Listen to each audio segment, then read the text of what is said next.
Okay, hello everyone.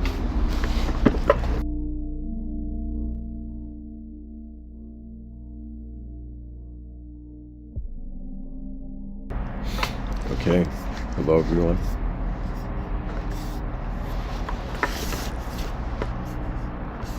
I think it's so cold, my laptop's freezing.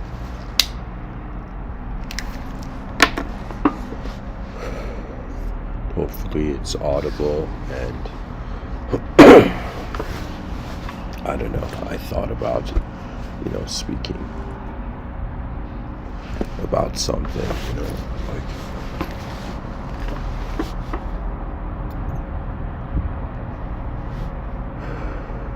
I had noticed a relationship, or I had looked into the relationship of hierarchies, and I just wondered, where do hierarchies come from?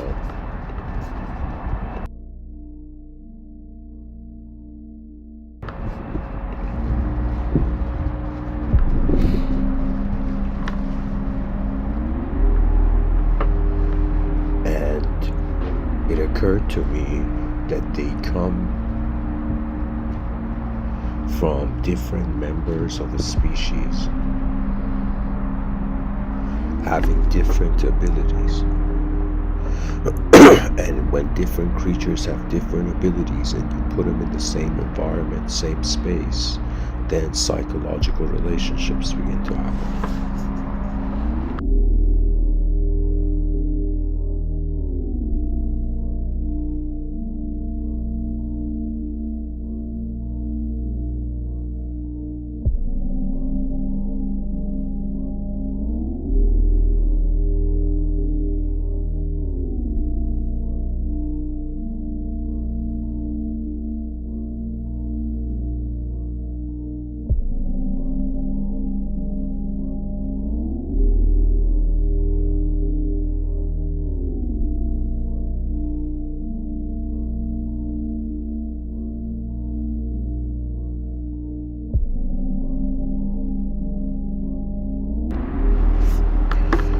So I wanted to read for the viewers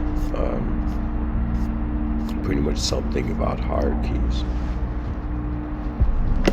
And in the subtitle I've written, a human value system pointed towards competence. And excuse me guys, I'm super tired. I'm talking about competence, but there's a connective point to the idea of an advanced civilization and the concept of work.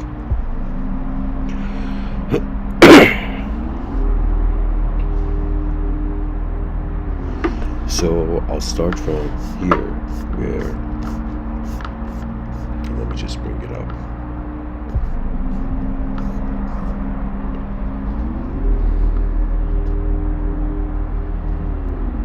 It's from the encyclopedia. This is what I'm reading for the viewers. And it's about hierarchy and order. So my approach is look into the past, look into what something, like when we look at how something, like when we try to understand something, we look at how people in the past understood it, like its past, its present, and its future. And we in the present are the future of any idea that's just present now. So the encyclopedia says hierarchy, in brackets Greek hierarchia, from hieros, from meaning heroes and sacred meaning archean, rule, is a kind of order supposing existence of higher or more sacred and lower, less sacred levels of reality. Order in its turn is a linkage of fundamentally different elements by means of general laws, so that the whole is greater than a simple arithmetical sum of its parts. Since order presupposes difference, it often takes the form of hierarchy. The place of an element in the hierarchical order is determined by the same laws of the whole, which are constitutive of the order itself. It continues with the tag uncreated cosmos. It says the understanding of the universe as a hierarchical order came into being in early antiquity and is reflected in mythological conceptions. So all these people in modern times where they're like patriarchy, matriarchy, like they're looking at hierarchical systems and how they're interfering with like the free will cycle of freedom, right? So when we look at the past, the idea came from antiquity, early antiquity. And in a lot of, anybody interested in mythology, you begin to see there's a lot of hierarchy. Like from another website before reading what I'm reading for you now, I looked up the etymology of the word hierarchy. And it comes from a celestial view. And it's as if like they had a hierarchy to the early church and they had a hierarchy to God and the angels and whatnot. So people may not believe this, but the concept of hierarchies, it comes from early angelology. But earlier than that, it comes from mythology. So ancient Greek mythology is way more ancient than, let's say, religious monotheistic traditions, and so they had the concept of a hierarchy. Here I'll continue reading. It says ancient Greek mythology and philosophy put forth this idea in the conception of cosmos as being opposite to chaos. The cosmos, meaning beautiful in its most ancient definition, is sculpturally organized by the laws of beauty, and as such is similar to that of a beautiful human body. So according to Platonic thought, the order of the cosmos is similar to the order of the human being. The cosmos is not created by any god, which means there is both a complex dialectic of cosmos and chaos, and the idea of hierarchical primacy of the cosmos over all other things, including gods and human beings. The last idea is expressed in mythology by the concept of destiny, which defines the exact place of anything in the order of the cosmos. Neither God nor man can escape from destiny, which is why, for example, Oedipus is doomed to be blinded, and Juno, the wife and sister of the supreme Roman god Jupiter, cannot affect the life of Aeneas, who was destined to be the founder of Rome. The dialectic of cosmos and chaos is one of the most puzzling questions in Greek philosophy. In mythology, this dialectic is described as birth of the hierarchy of gods out of primitive chaos. According to Hesiod's Theogony, in quotations, verily at the first chaos came to be, but next wide bosomed earth, the ever-sure foundations of all. So pretty much so far it's saying that ancient Greek philosophers were like, what do we do? Like before there was a hierarchy of gods, what was there? And there was chaos, and chaos was before order. So really when Earth was born, and how the hierarchy of gods and everything kind of like took shape. But I think really it's the first god, Kronos. It's another way of saying our minds, our bodies started from order, our minds started from chaos.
I had to get something.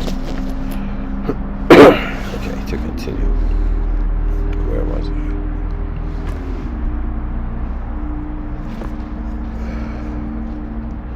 So pretty much I'm reading this article. I'll paste it in the chat for the viewers.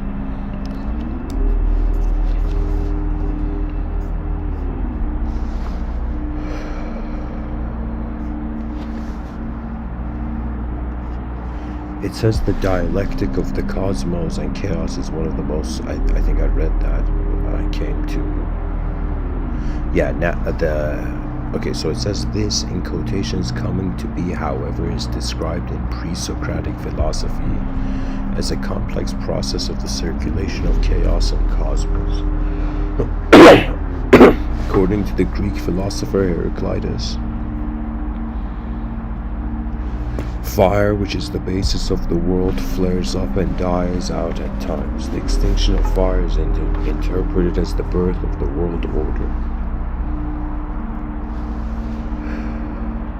And the worldwide conflagration is the death of the cosmos. According to Empedocles, he says another... According to Empedocles, another pre-Socratic philosopher, the cosmos is organized through the struggle of two constitutive forces. Love, philia in brackets, and strife, oikos in brackets. This struggle gives birth to 4 stages of the world's development, the first of which is chaos, constituted by the absolute predominance of strife, and the last being absolute unity of everything in the form of a sphere, which is organized by predominant love.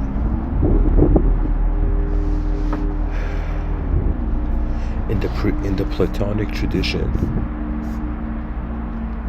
the material cosmos is just a shadow of the order of ideas, in brackets cosmos noeticos.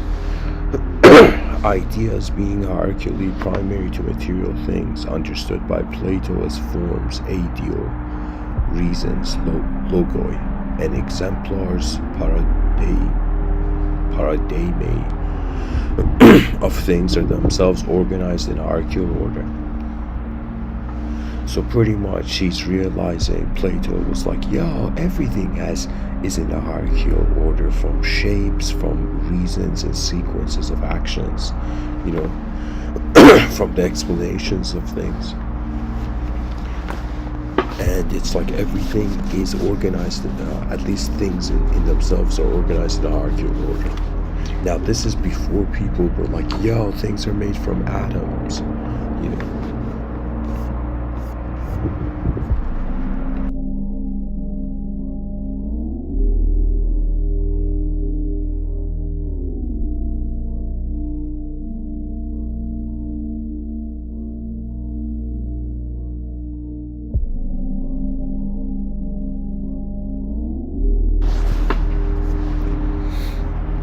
What I'm reading for the viewers, it's pretty much how the ancients were noticing hierarchical structure. This is interesting, I'll keep reading it. The idea of the good, takalon, in brackets, being the most general of all ideas, eidos ton eidon, is on the very top of this hierarchy. Things are striving for their prototypes, and this striving by the same token is responsible for the maintenance of the world's order. However, the very nature of the relations between the realm of ideas, which is situated in some beyond celestial place,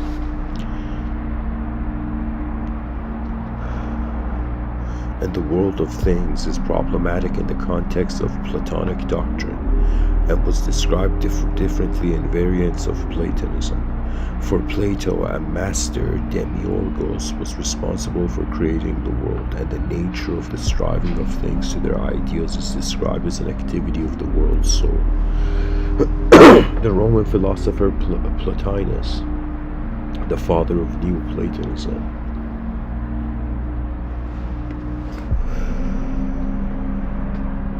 described the creation of the world order as the process of emanation of one, and the cosmos is meant to be a reference point for the self-conscious existence of the soul.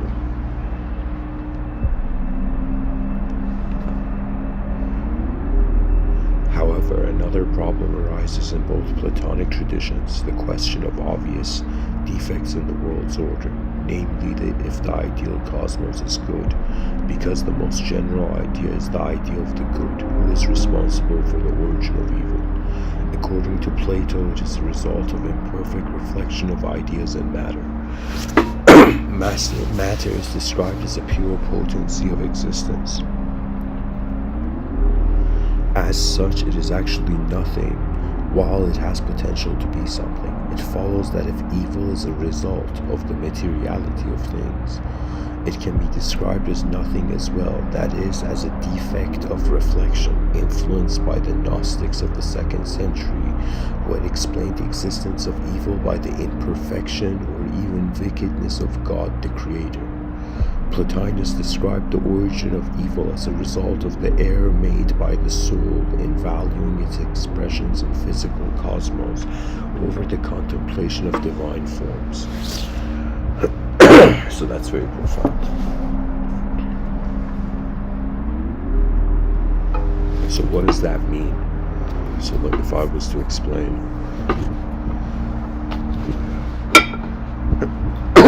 so it's as if what is where evil comes from, according to Plotinus, is that the origin of evil, like here it says Plotinus described the origin of evil as a result of the error made by the soul in valuing its expressions in physical cosmos over the contemplation of divine forms. So there's a very important implication here.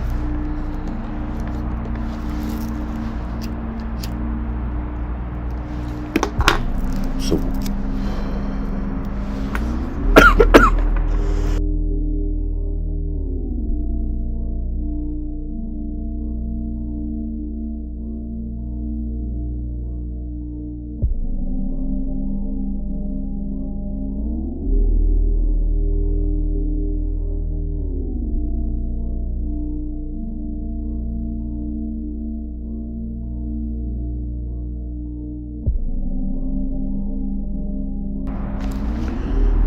sorry guys, it's cold here and I'm nasally.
Sorry guys, off-screen technical difficulties.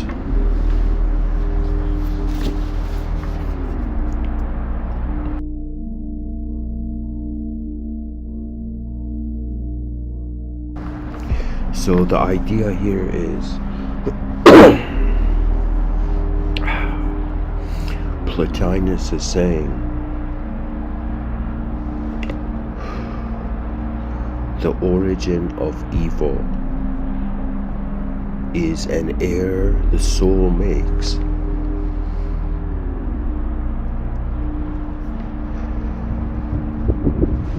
in how it values the expressions in physical cosmos.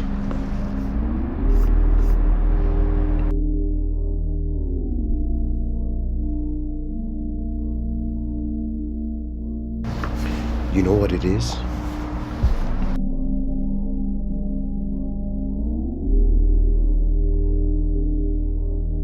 These ancient Greek dudes pretty much looked at reality and they conceived that it was like the phenomena had a potential. So the potential of chaos was order.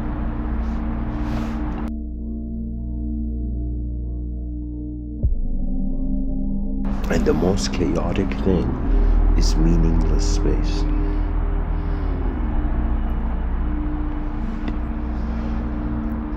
There's two types of chaos, you know.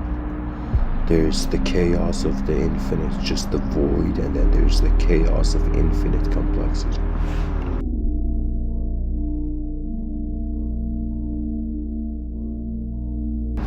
So here, Plotinus is saying you're like the soul, which is like the spark of truth.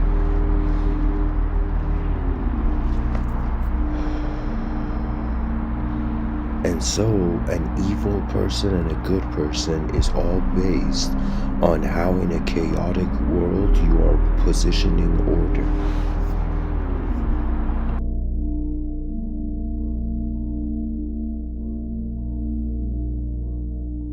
If someone wonders why did the human species evolve for 4.5 billion years?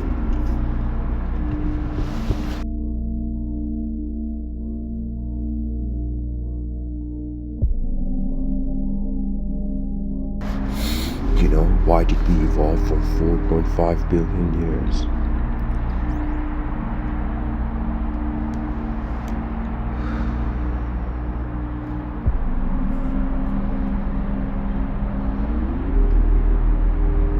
You know, like, why did we become conscious as creatures?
To continue, you know, from the trenches of civilization 1.0, it's like life is like this real event.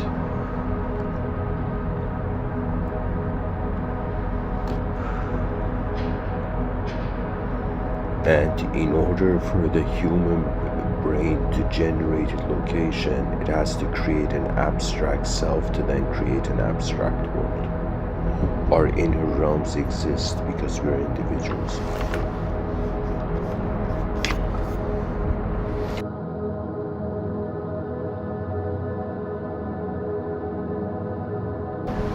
I have often wondered, okay, what do we do as a species when it comes to hierarchical systems?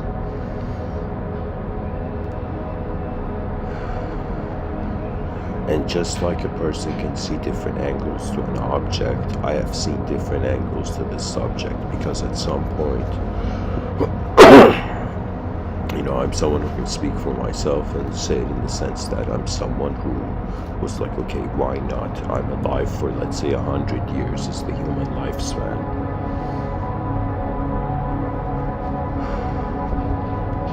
And so I have 100 years to try to solve the most complex problems known to man's mind. Just think about it, whoever you are.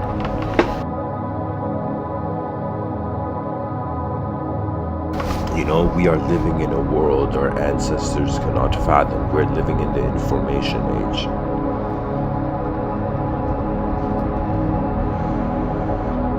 Pretty much nomadic phase, agricultural phase, and then urban phase.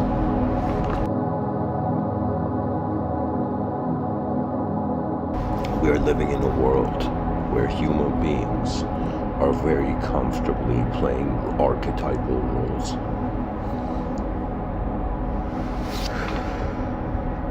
There's so many things our species doesn't know, right? And so after some point, like, spirituality has a fascination and allure, but something else also has a great fascination.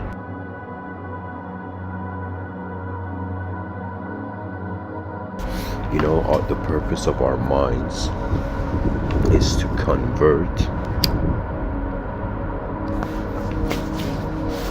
a macrocosmic event to attempt to convert an unknown macrocosmic event into an individual microcosmic certainty. You see, right now I have two approaches really to any perspective, anything. So anybody puts any problem in front of me, any topic. It's just I'm someone who has played with the known and the unknown. And any situation of my life, I've noticed that I've come to this conclusion that there's really 4 dimensions here, 4 ways to look at life.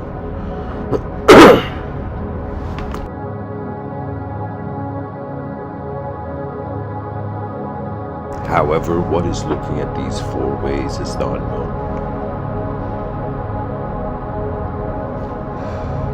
Like right now, whoever you are listening,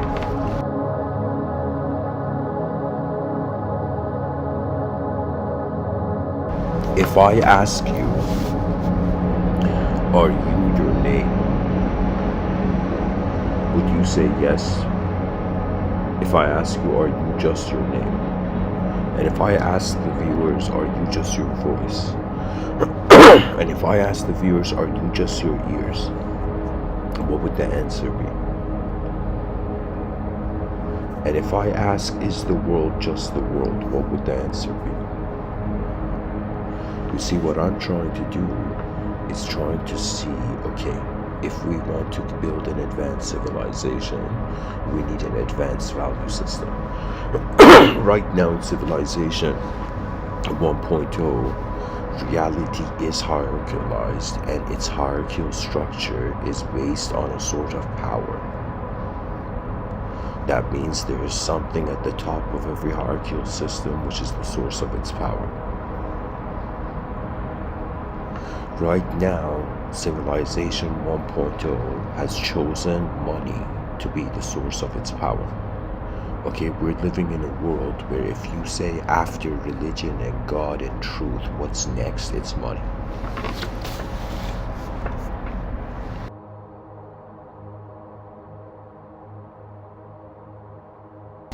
You know how many people have come and told me like I should try like monetize these videos?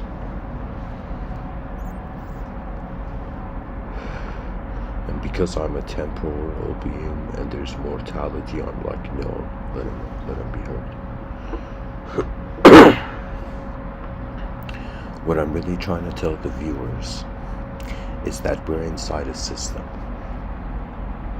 Now, the issue with truth has to do with the nature of the human being's psychology And what I have as 1 in 8 billion human beings realized is that all of life, we can draw a sort of axis. I don't have a notepad here, but viewers can visualize or draw this on a piece of paper. Pretty much you draw a Cartesian XY axis, or you draw a giant plus sign at the center of a blank piece of paper. And at the top you write, in some sense, let's say unknown, and on the bottom you write known, and on the left side you write individual, and the other side you write collective. You see, the nature of man's mind is that we can create compasses. You see, it's like after some point, it's like knowledge at first is stories.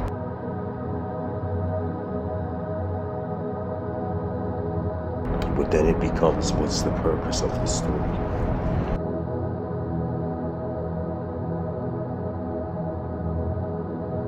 What's the purpose of the life force?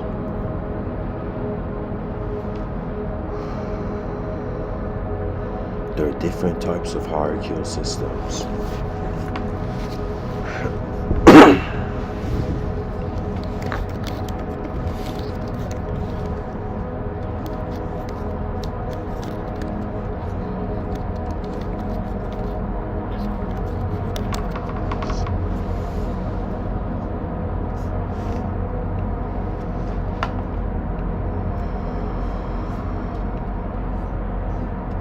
So, here I'll read this. It says, a hierarchy from Hierarchies, president of sacred rites, is an arrangement of items, objects, names, values, categories, etc. that are represented as being above, below, or at the same level as one another.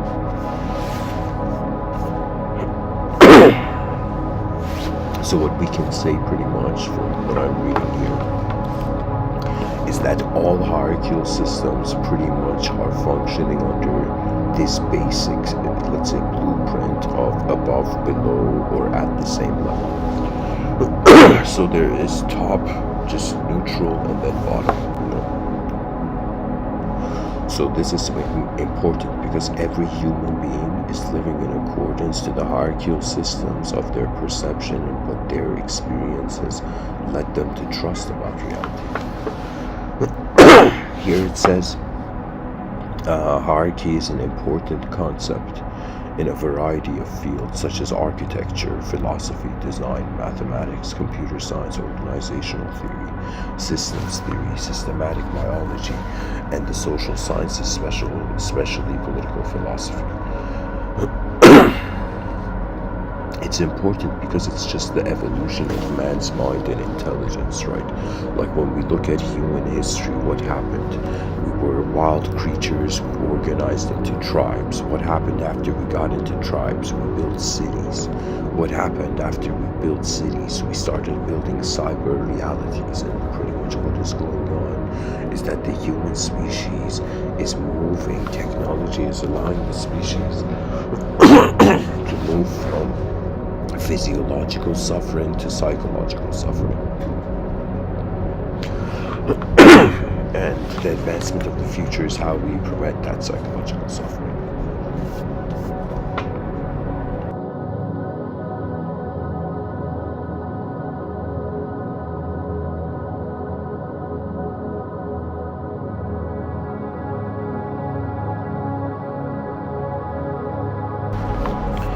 It's really cold, guys. I should probably end the talk, but I'm going to say one last thing.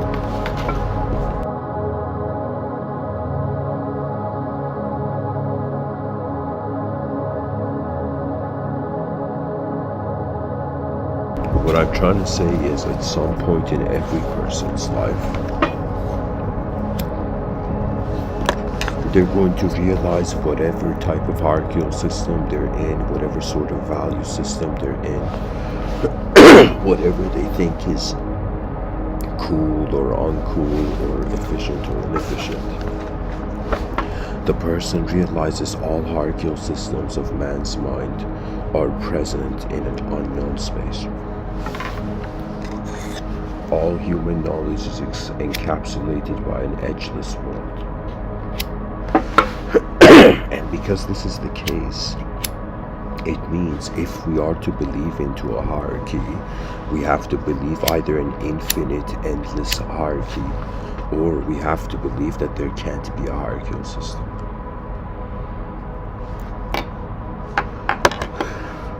This is simply when it comes to the concept of the hierarchical structure. A hierarchical structure is how a value system has a slope, okay?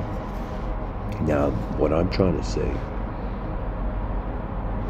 is that the philosophical issue with the concept of a hierarchy is that the hierarchy is based on a limited known world, but our limited known world is surrounded by a limitless unknown world. So the hierarchy has to have a relationship with the unknown world. If a hierarchy is to have a relationship with an unknown world, it would have to have an infinite relationship. Because we don't know if the unknown can be infinite, right? Because whoever you are listening, just think about it. The best strategy our species has for the future right now, this is pretty much the common sense of humanity in 2022, where we're like, okay, we don't want to go extinct. Like the pharmaceuticals industry is thriving because people want to endlessly desire to continue life. Now the issue is, even though people are trying to stay alive as long as possible, why are they staying alive as long as possible? And this is the question where the species has not found its grand purpose. And whoever you are, after some point, you're going to get probably the same feeling I have, right? Which is this feeling that there is a sleeping giant called the human species. It's a sleeping giant. The future generations are gonna laugh at how advanced we could have been, and we were just too convinced by one rendition of reality. You know, I have certain, poetically, just certain sacred moments with myself where I just trust the content of my mind, and I have a dialogue with my inner realms. And because I don't see a face to the moment, I sometimes call this inner voice. Like I've named this dumb voice in my mind. It's not a voice, it's more like a visual film, but I can turn a film into words, That means my imagination is like a cinematic experience that I can instantly convert into sentence structure, at least to some degree. So, I had a dialogue with the logos poetically. If Hierarchies, he'd be like, yo, Mr.Within, what the logos tell you, right? So, I want to explain what happened there. And pretty much I was like, universe, I've been giving these 10,000 talks, right? I've been just going at it, single pointed. What went wrong? It's like, what miracles didn't happen in this decade? And there was a moment where this inner voice was in some sense telling me that any time attention claims reality, it is accepting its limitation. And it was a moment where I was trying to see purpose to the shape that is containing the potential of my energetic existence. And for a moment, it's like the tip of the iceberg, realizing the journey is the journey of the whole iceberg. You see, for me, I'm like, okay, how does it make sense being a human being? 4.5 billion years of evolution, writing, like language acquisition was so recent that compared to the age of the cosmos, it's like yesterday we were creatures that began to speak. And then it's like the day after that we began to write. And now we have reached the point where the species is like, okay, let's say I was, like let's say you were someone who your efforts in the lifetime led to $200 million or something, know, something of those things. You know, like for example, there's examples of podcasters on YouTube who've gotten there.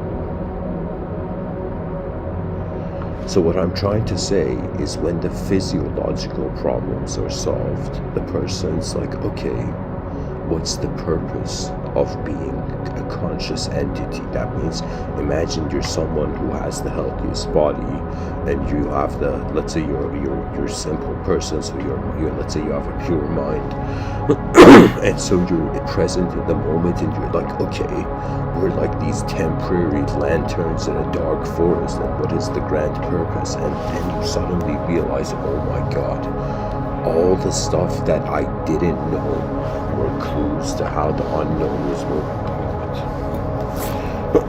Because when it comes to knowledge, not only will you realize it's endless, you will also realize we can't do anything with infinity.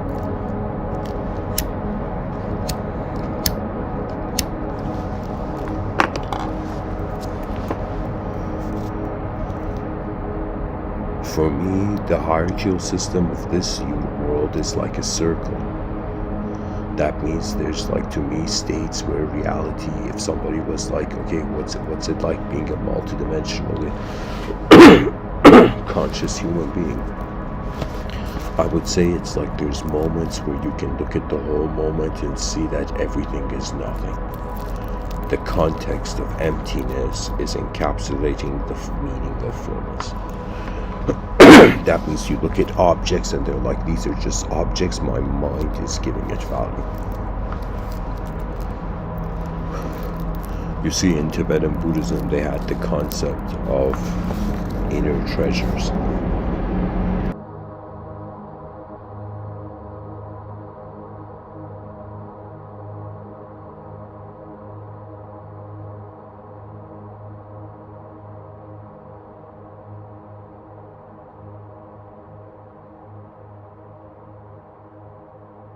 They called it inner treasure revealing.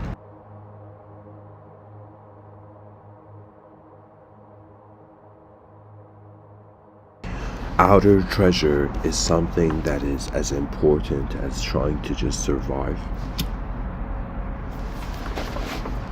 Like for some people who are in poverty-stricken countries, like food is an outer treasure. For a pirate in a film, like treasure is like a chest of gold or some next level item. But what inner treasure means is that it's after you have reached the outer desire, you will realize this whole time there has been an inner life. And there are literally dimensions behind our eyes. And in this lifetime, I don't know, I have certain ways of, like in the future, I hope to run workshops or something to teach people how to pilot in the inner realms. Like, I know how to do something. I thought, like, why not share it before? Like the poet Rumi says, before death takes away all that is given, give away all there is to give. Unlike the human species has access to cyberspace, a global informational platform, and it has access to being a unique DNA that has never existed. If we trust ourselves, we have given our moment of being a permission to be its greatness. Now, what is the value of a hierarchical system? Technically, there's two types of hierarchical systems. When we were in the food chain, the hierarchical system was like the animal that had the greatest strength. So we got to realize our ancestors became conscious in a ridiculous kind of like strength, a kind of fighting game. So imagine the species was playing a fighter game, and then when it became civilized and conscious, it started playing an internal mental game. So what I'm trying to say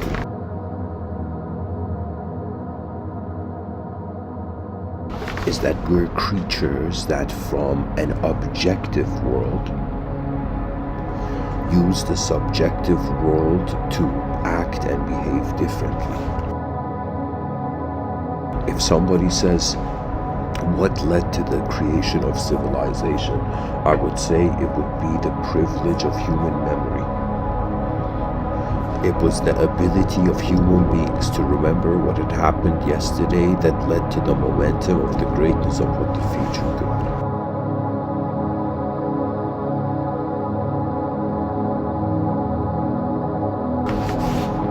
be. You know, there was a time where, this was years ago, where I entertained like a sort of future self to myself. That future self was this disembodied space that was being the knowing of a sort of sector of space.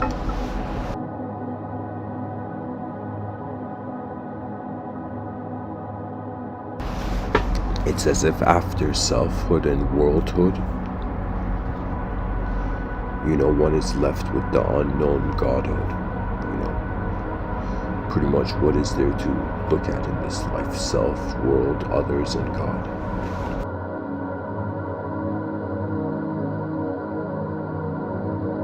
What is God? The potential of the universe being intelligent. And hierarchies are based on the initial dimensions you have to know, right? So I'll give you an example. If somebody says, Mr.Within, do you have a hierarchy for spirituality? Or do you have a hierarchy for metaphysics and physics? I would say it like this, that I realize it's an all-you-can dream ideology buffet, okay? We're living in a world where there's so many ways to look at different things. So at some point, the person's like, okay, with what sort of organizational structure do I want to move? And so every person has to make a psychological choice on what sort of hierarchy they want to see, right? So for me, that hierarchical system is I'm telling the viewers, it's sort of circular, and it's in the sense of the void, the singular, the dual, and the infinite. I have seen nothing in this world of ours that could not fall into any of these categories. And it's another way of saying, poetically, the void gave birth to the singular. The singular gave birth to the dual gave birth to the infinite gave birth to the singular, to the void through a causal loop. You know what it means? It means that a species became so advanced that it went back before it was caused and influenced how it could be even more advanced. You see, the desire for advancement for someone with a time travel machine in the future would be something so next level. Right now, you see, for example, in X-Men, they had a sort of like, superpower school, right? Then you see, for example, in Harry Potter, they had the wizard school. You see in like fantasy novels, they had wizardry schools or schools of magic and whatnot. Now, if you were to say, okay, what do human beings have? Human beings are just these creatures that can either physically move, or they can have calculated observance, which turns into communication. Okay? And really deep down, let me tell you the biggest truth about life, and this is why, if somebody says, Mr.Within, why should I go towards honesty in a dishonest world? I'll tell you why. Because if a person is not honest, a part of their mind is not trusting what is happening in the moment, so it's artificially behaving. So when it comes to hierarchical structures, if there's artificial behavior, there's artificial hierarchy being projected. It's like I'm trying to tell the viewers.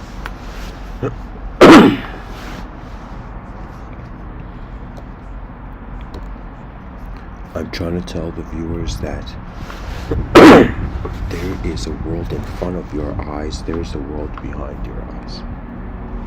The world in front of your eyes has to do with an objective hierarchical system. And the world behind your eyes has to do with a subjective value positioning into this objective hierarchical system. You see, it's not like, the Buddha would taught his disciples that when you look at, for example, a cup, right? it's as if the cup is empty. It's just an object, so its nature of objects are empty. It's our mind that imbues the cup with a nature. Now you can see this idea getting deeper, in the sense that the person's like, wait a minute, if I'm looking at a cup and its nature is empty, and I'm imbuing the concept, like positioning the overlaying the idea of a cup, the name, like the letters and the word of a cup on this object. So the person goes, no way, I have imprinted, I'm like this just meaningless physical organism, and so I have imbued upon myself, it's like I'm this objective organism that has named itself, or I shouldn't say named itself, but it's been given a name. And so when I look at myself, it's as if I am, just like I look at an object, this cup in front of me, and I call it a cup. I'm looking at myself as a human being, and I'm calling myself a me. Like, that's my name, right? But I'm using the online alias Mr. So it's as if what I'm trying to tell the viewers, it's that really physical reality doesn't have much to say. There isn't much philosophy we can have to, like, you know, a bursting volcano, or like lightning strikes, or in some sense. Do you know what I'm saying? Like, existence is like this real event that's taking place, and us as multidimensional viewers of the world are accessing a simultaneous experience of the actual world, and our brains are here to generate abstraction. So what's going on is that the brain is accessing information through the senses. It's taking this information from the senses, and it is in some sense interrelating it with everything that it has journeyed through so far and is conscious of in the moment. So what I'm trying to tell the viewers is that, let's say you're someone right now, you're like, oh my god, I'm in an unknown world. And because I'm in this unknown world, I'm here for like 100 years, and it's like, what do I do? What does a creature with conscious knowledge do in an unknown world? And so this is where I'll tell you, my realization has reached this point where I was given a talk earlier today about this, but my fascination for human spirituality,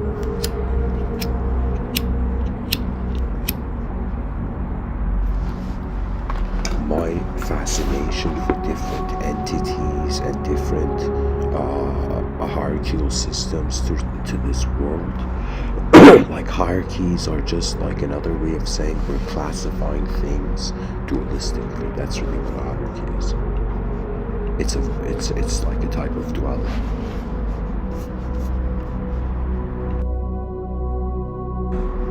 When it comes to human civilization, hierarchies are advanced parts of how law is being considered.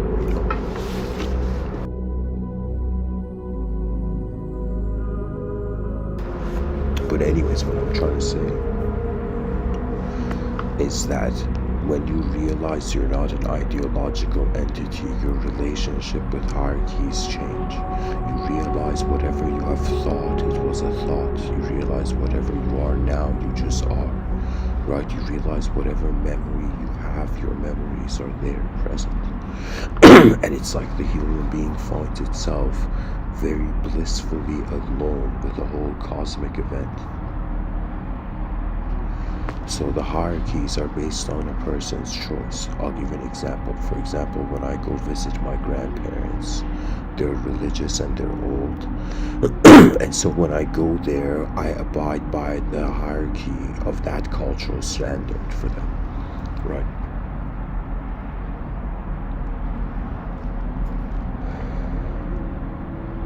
But for example, when I'm giving these Mr.Within talks, the hierarchy for me shifts from being like, okay, before I sleep, let me throughout the day experience a universal archetype to my own humanhood. Let me see how much life can see before it closes its eyes for the day. Right? And let me tell you something about the subtitle. A human value system pointed towards competence. I've talked about this in other talks, but it's this very profound suggestion. And if the music is too loud, the viewers can tell me.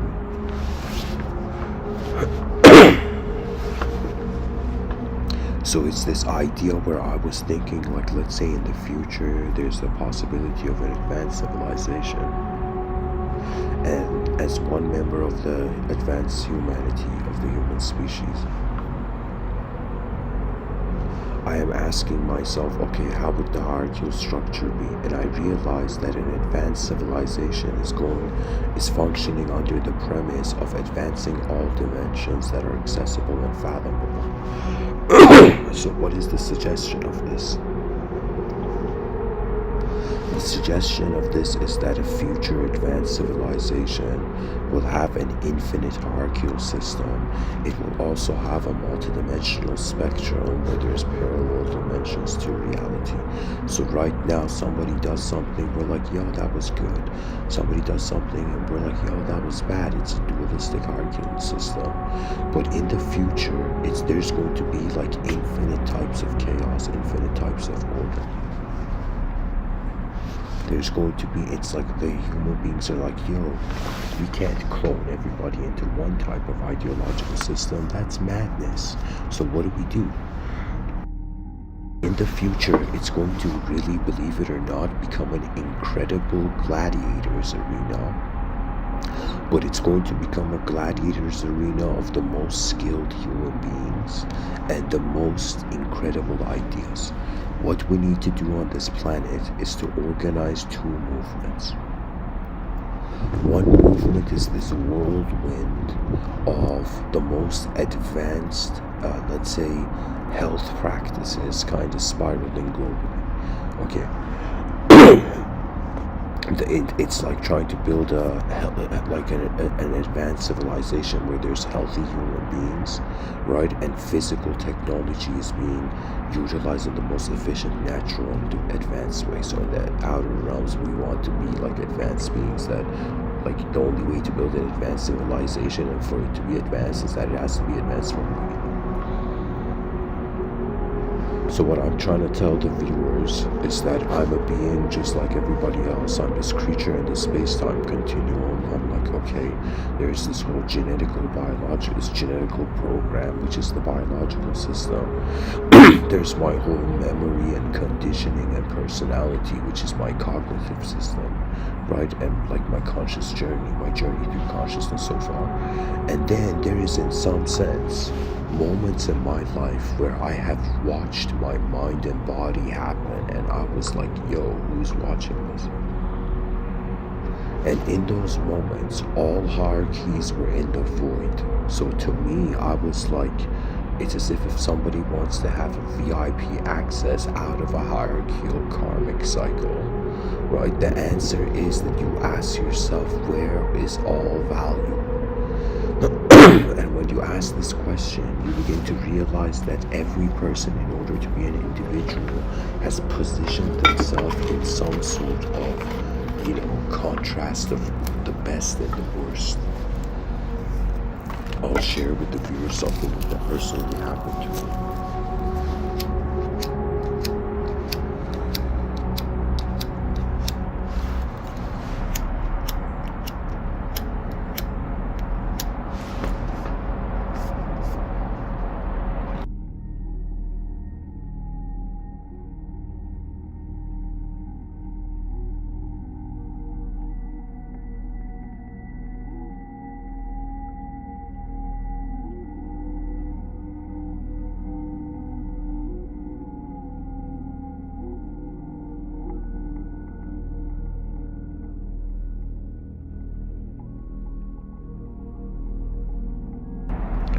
Excuse me, to continue. What I'm trying to say is that the hierarchical system ultimately is based on where attention wants to go. And this is where spirituality comes into the picture. Spirituality is when a person has noticed something in life that is more than an object and a subject. That means you have noticed an unconditional, unknown event. Now, when you realize what is looking through your eyes is not your name, is not a creature in language, but can be, you reach this point where you become fascinated as if, what am I that is being anything at all? So you see, in the inner realms behind your eyes, the hierarchical systems by the whim of your attention can instantly shift.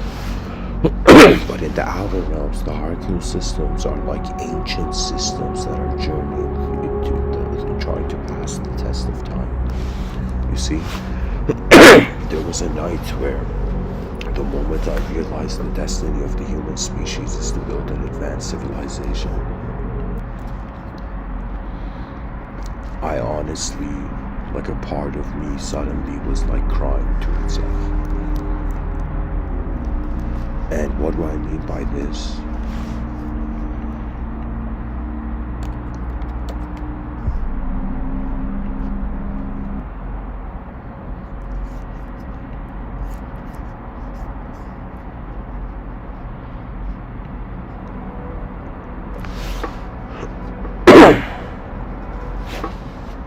Excuse me. What do I mean by this? A part of me was crying to myself because I realized, like, holy shit, it's not about just getting everybody who is alive to behave in an efficient way, or in a, let's say, caring for the future way, but it's to realize the efforts of the past. It's kind of like wanting to build a new advanced civilization, but being like, what do we do with the old civilization? And so this was where I was like, we either have to start a new type of civilization somewhere else on the planet, or we have to, like a caterpillar turned into a butterfly, have civilization 1.0 to turn to civilization 2.0. Civilization 2.0, truly its flag is planted. I have predicted in my novels 600 years from now. The first sky city the sky cities will lift into the sky. And when that occurs, then the human value system for everything changes. You see, we right now don't understand technology's potential, so we treat it as if it's nothing. We don't understand. It's as if what the journey of an evolutionary animal has been is that it's slowly becoming hard to say how much it is really an evolutionary animal. Let me explain this. This is such a next level idea. So the idea follows that we started off as this creature in nature, right? So this creature was in nature, the ecosystem, the environment was its program, it interacted with the environment. This creature was following nature, but somehow it stood up on its two legs, and in some sense it reached a certain point where it stopped behaving. Like, it got smart enough to stop behaving. It started behaving differently than all the other creatures in its environment. So we are seeing evidence. What evolution is a creature mysteriously, or maybe even beyond, or unfathomable angles of occurrence beyond our perception, like influencing those occurrences. But what I'm trying to say to people is that there's this natural creature in a natural environment. When we become civilized individuals, this is where the first step out of nature, right? It was behavior. We started having legs and in some sense walking on the earth as this creature with limbs. The second thing was we noticed that we're not the whole moment. When we look at our reflection or our shadow or whatever, we are an individual. So it was self-individual awareness, right? So what I'm trying to tell people, it's like after that came language, after language comes cyberspace. So what I'm trying to tell people right now, any being living on Earth,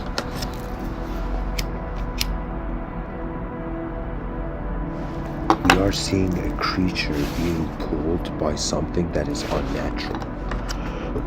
That means the future, I don't want to say it's unnatural, but when I look at the behavior and the evolution and the journey of a natural creature, We stepped out of the forest and we came into the concrete jungle, okay? And then from the concrete jungle, we had stories and language and whatnot. These are all unnatural interpretations of the real event of nature. What I'm trying to tell people is that in front of our eyes, non-fiction, behind our eyes, fiction, but it's the fiction behind our eyes that is giving meaning and value to the non-fiction. To be a human being, to be a conscious entity, means out of nowhere, nowhere has transformed into now here.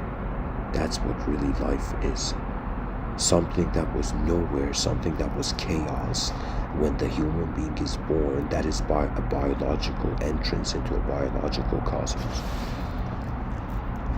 You see, people think that who they are is like it's like whoever you are listening to me, where is the basis of your attention? Where is the center of your meaning? Have you ever wondered about who is it that is looking through your eyes? And if that is unknown, then what is deciding the value system and the hierarchy?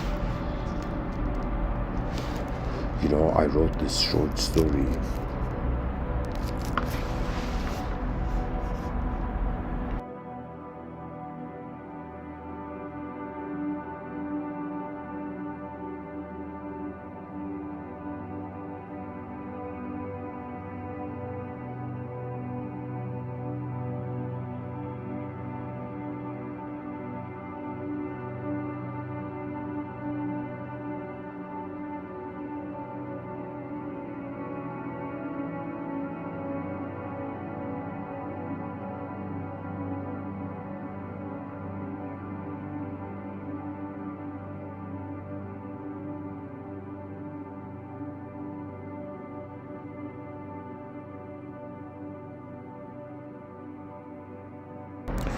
So I wanted to tell the viewers, at some point as a writer, I attempted to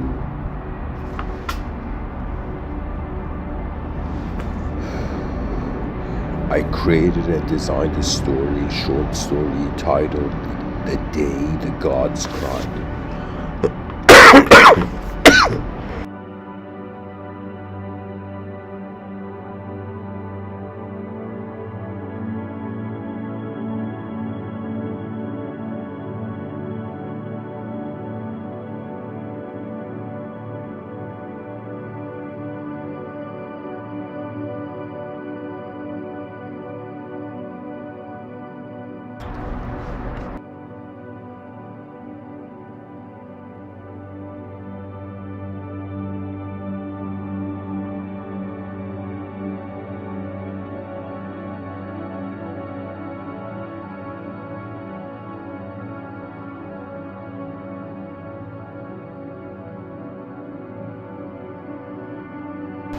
And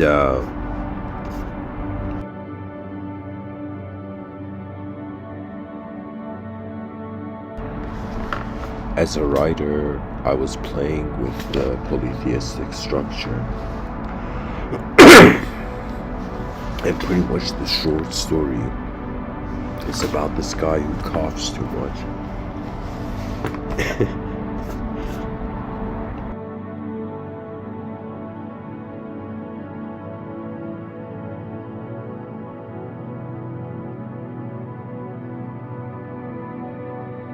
The story is about the ignorance of these gods. And so one day in the heavens, all the gods feel the human species is puny and worthless, and they're like, okay, we're gonna test the random human being.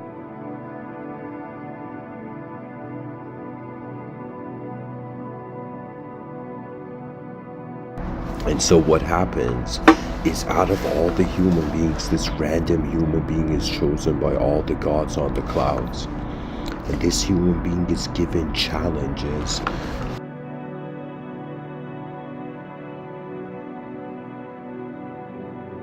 where the gods are just watching to see if this human being can overcome them and if the human species is worthy. You could say resemblance to this narrative is similar to the Abrahamic story, or in Greek mythology, various heroes getting tested by the gods.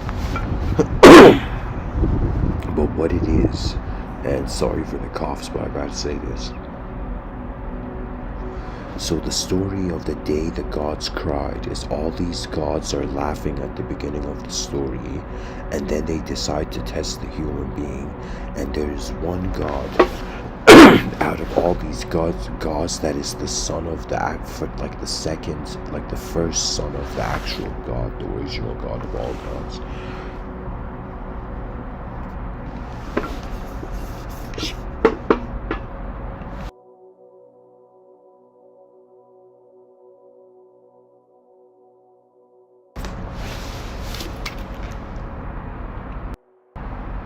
And he says,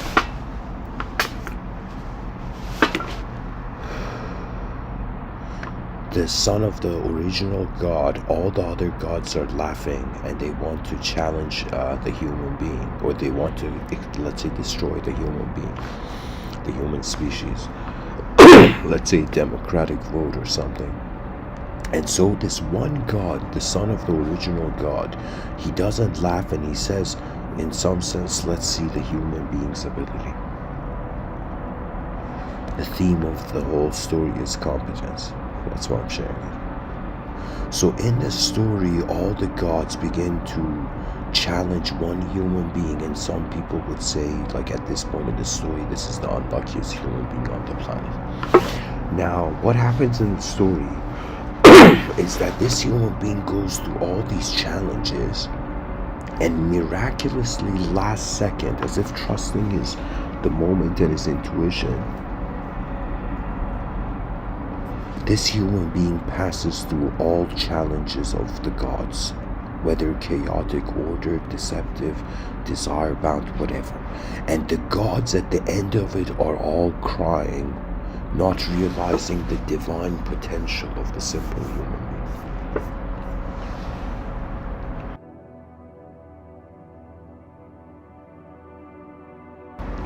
So what happens in the story? All the gods are shocked, and suddenly the son of the original god comes, and he says, I was there with this human being, right? And all the gods look at the son of the original god, and they say, you cheated, and that means you were helping this human being. That's not fair, you know. And suddenly he says, no. He says, I was there, but I was only there guiding him. I was not giving him any power or ability. This human being overcame all those obstacles just with the guidance of one God. And it's in this moment where all the human beings that have put this person into the most colossal challenges, right? This one human being, they suddenly all are crying, teared up, right? And they realize the human beings have an ability, maybe not to be gods, but to be worthy to be in the presence of them. You see, what the concept of a god is the supreme concept of supremacy in the hierarchical structure. You know? And it's hilarious because it's like ignorance of truth being the top of the hierarchy. It's as if there is something about nature that is happening that is so beyond our eyes that for us to conceptualize it, it's as if 8 billion creatures on a rock in the middle of nowhere are getting excited about storytelling, but in actuality the mystery of what our minds are and what our life force is. The greatness of those who will walk towards the advanced civilization. When I say build an advanced civilization, I'm saying there will come a time, I'm telling people in the next 100 years, everybody's going to be talking about the advanced civilization. And I'm going to be somewhere probably writing books quietly, smiling, you know, or maybe I'll be giving talks. You know, I'm someone who's given so many talks online, but I think I have to be pushed on stage. You know.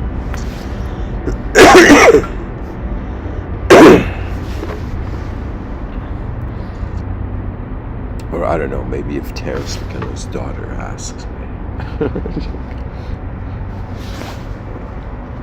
But anyways, what I'm trying to say is that there are different dimensions to the human being, therefore projecting different hierarchies. Our relationship with reality is based on time. Time is an inner hierarchy. Externally, everything is just present as the moment and we move in the three-dimensional space-time continuum. What I have noticed is that life is kind of like, I mean, it may sound a bit cliche, but it's like a blank canvas. And this is what happens when you discover the unknown. You see, people think ability means you have to have the specific knowledge. That is true when it comes to the algorithms. But when it comes to imagination, there is no greater way to move in the inner realms than fascination. Like if somebody was like Mr.Within, if like I'm against this idea of disciple guru. I think we're all explorers of different classes, which I consider everybody to be an advanced communicator. Like even though I say the word spiritual, to me the spiritual person in the future will just sing, everyone would sing as the most advanced communication on earth.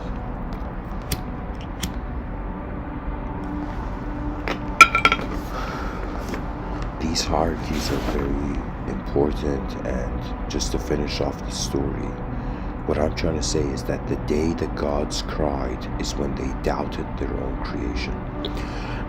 And the purpose of the highest dimension, those who are at the top of the hierarchy, is not to control the bottom of the hierarchy. Those are like people who are not using power properly. They're missing out.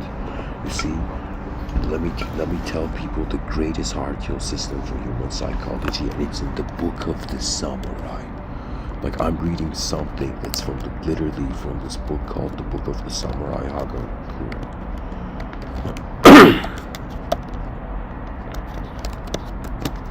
This quote is by Yamamoto Tsunetomo.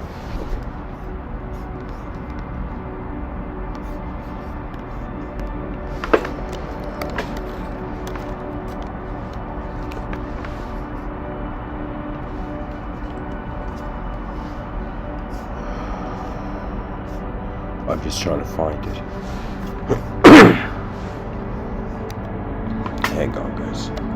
This quote is so worth the wait. There we go. So, Yamamoto Tsunetomo from the Hagakure, the Book of the Samurai, he writes it there.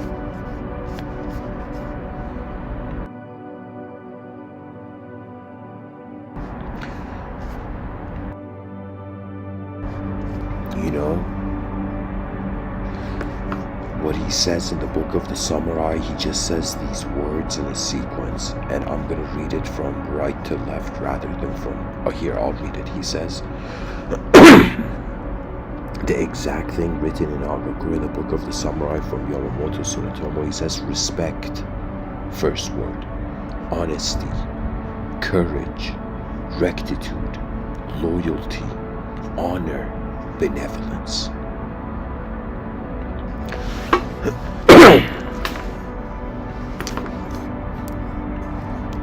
Whoever you are, if you meditate on these words, you will become an advanced being.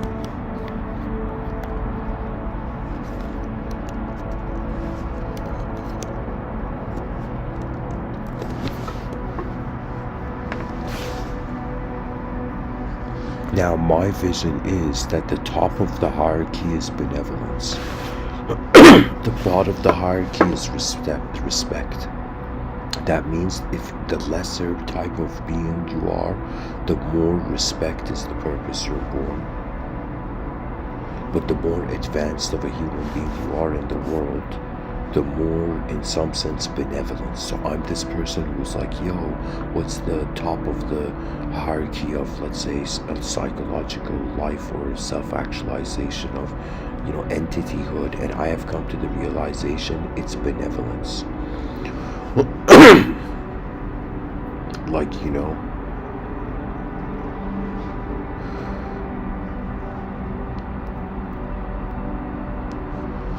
like benevolencia is a beautiful name for a girl.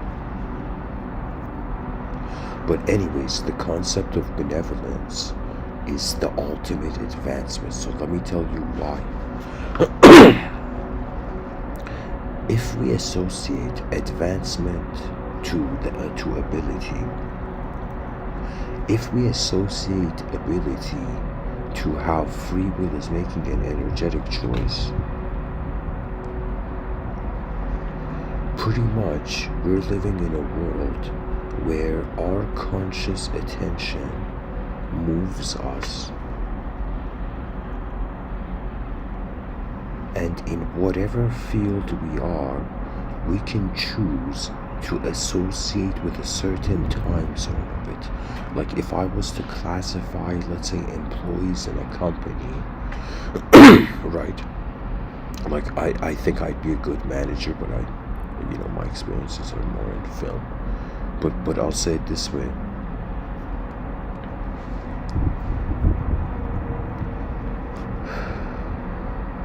If they brought to me, like, let's say 10 people in a team and they were like Mr.Within, how would you manage these people in a team?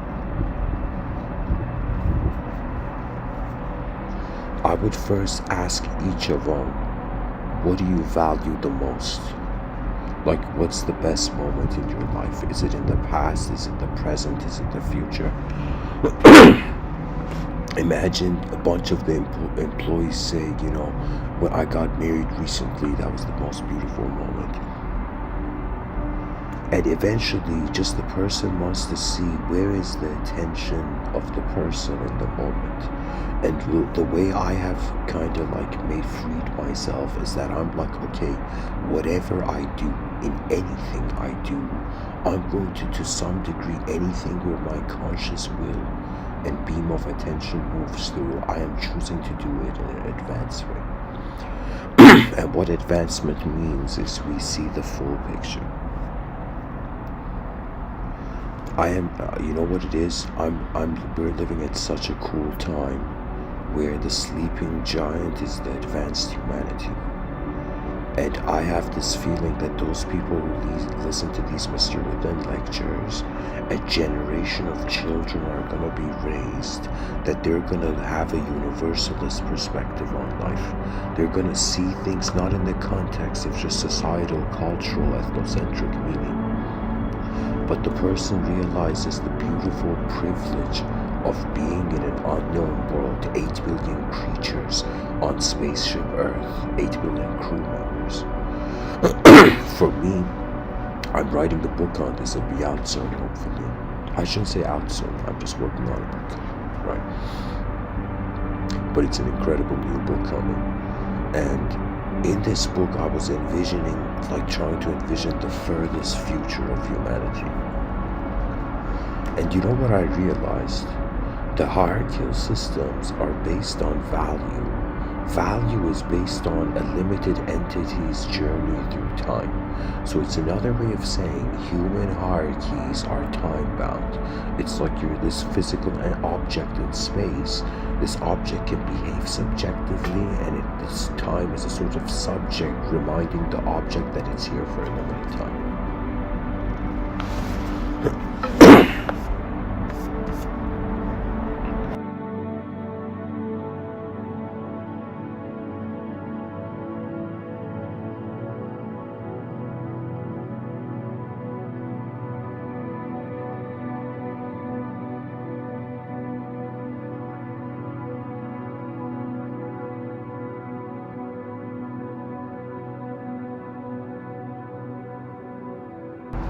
I'm going to tell the viewers something about what I intend to do with this channel and just the future.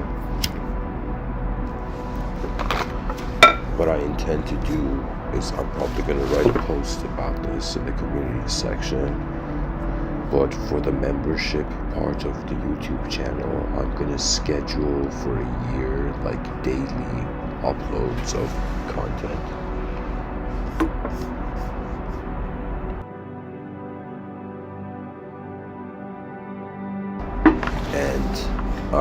I don't know how to tell this to people, but I think I'm focusing on a writing career. So these talks are, it's like a vehicle that's slowly reaching its destination.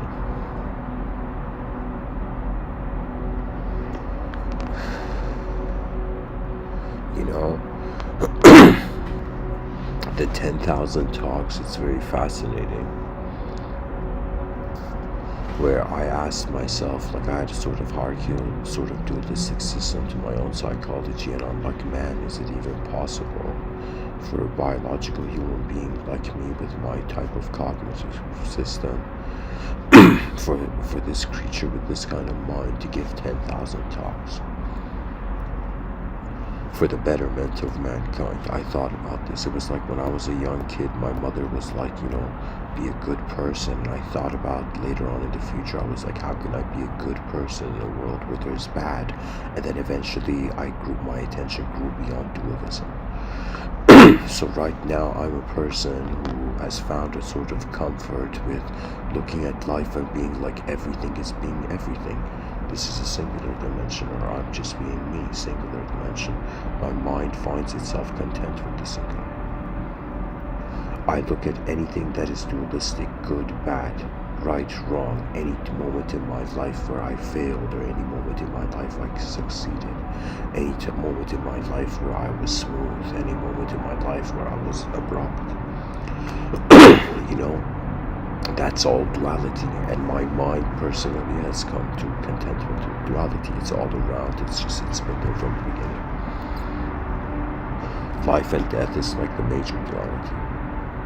And then I asked myself, what is beyond duality? And I realized duality is in the void, the singular is in the void, and the person's like, what's the point of existence being singular and duality and experience being dualistic? And so the question comes, what's the potential of a dualistic singularity in the void, an experiential a dualistic experiential existential singularity? What I'm trying to say is, after the person's mind's like, whoa, I'm on this earth, I experience singular phenomena. Like, I know my mind can engage that. Like, the abilities unlocked there. I look at dualistic phenomena, contentment and observance of that, cultivation of awareness of that. It's like, okay, I'm good with duality. The person has moments where they, let's say your worth is like leaves you. This is strange, but just like body temperature. Like sometimes a person gets cold. There's moments where I just, my sense of self feels like, whether I'm tired or someone has been rude to me or whatever, it's like my sense of self feels like it subsides the less energy and inspiration I have for it. The value of our minds is that if it cares to actually see what's going on, it's going to have aims automatically. We are living at an incredible time where, just like hunter-gatherers in the past, they hunted buffalo and gathered like strawberries, right? In the future, right now in 2022, since 2020, I declared it the era of advanced communication. We have to be hunter-gatherers of the inner realms. And in this Mr.Within podcast, I'm saying, dear human beings, we're alive once, and when have we ever had an opportunity to share our inner realms with the outer realms? But we must share it in accordance to the greatness of its future. Why? Because why have we all been here? Why have our ancestors lived? Why are there history books? Why does the concept of the future exist? To me, the secular spirituality is futurism. The religious spirituality is, in some sense, I guess, divine union or universal union.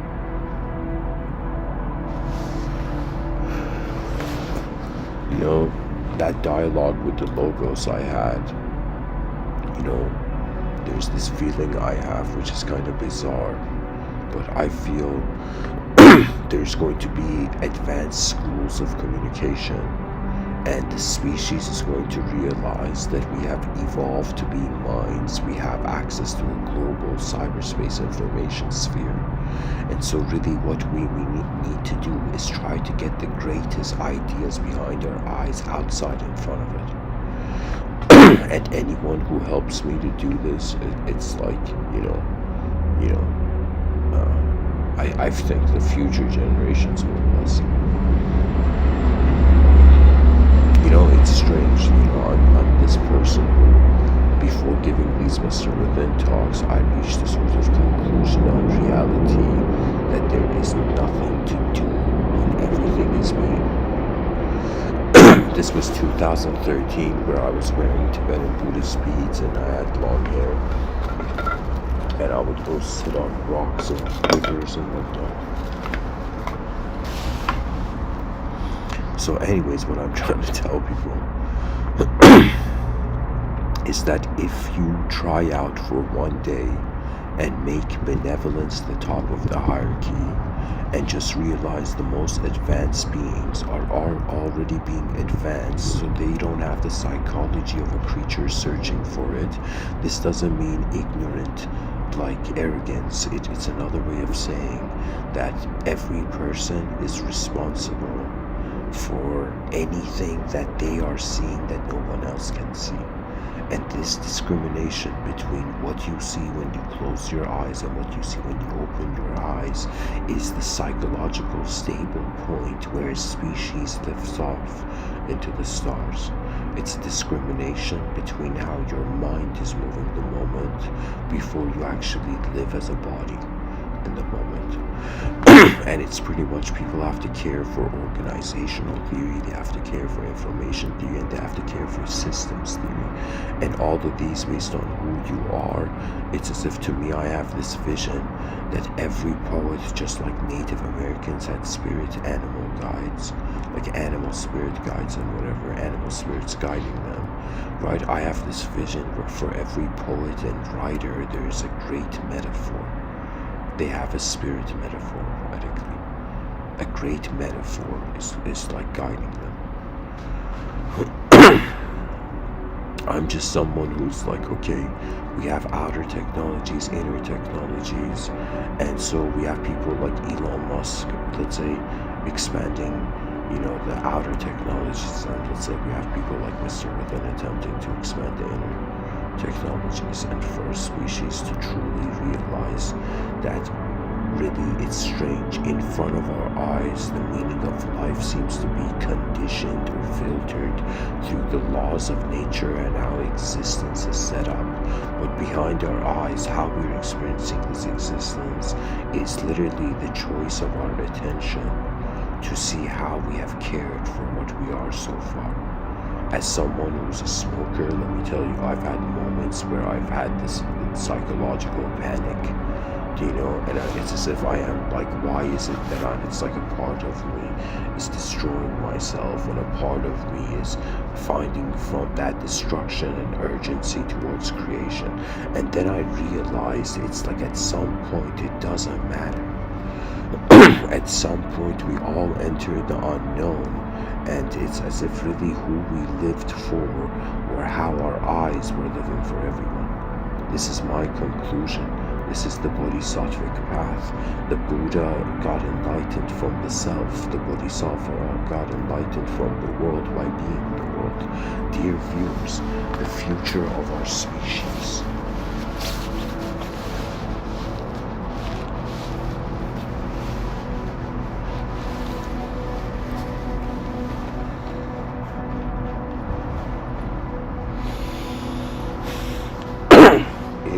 Is how freedom is going to mean that everybody has to become, like, let me tell you this, the species is going to reach the edge of duality, and we're going to have the era of the human, the multidimensional human archetype.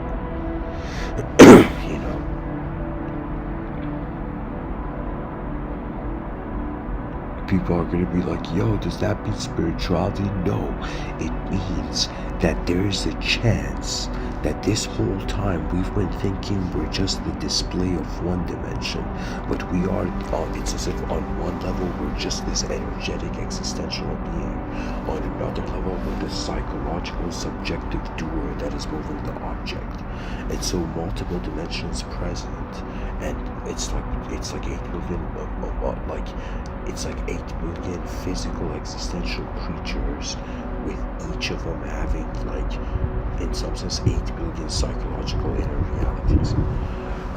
And it's the convergence and how all these go forth that will suggest the greatness of humanity. You know, my vision is that anybody who hears these Mr. Within talks should just grab a pen and honestly write how they have experienced, how they have journeyed, how their mind has journeyed through the earth so far, and leave that to some degree.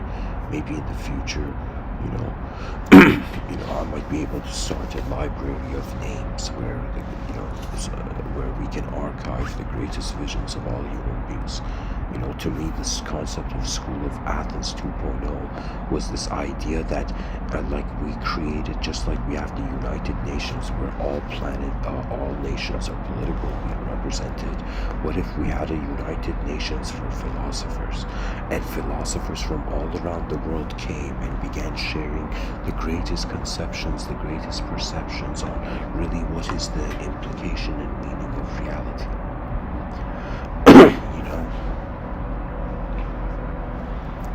And whoever you are, thanks for listening. There's much to say about this topic, but I have to end it here. And I'm practicing to say this at the end. Like, subscribe, share, and comment below or answer this question. That what is your understanding of the concept of hierarchy? So whoever you are, comment below in the comment section, like, what does a hierarchy mean to you? Thanks for listening, guys. Rise, mankind, rise.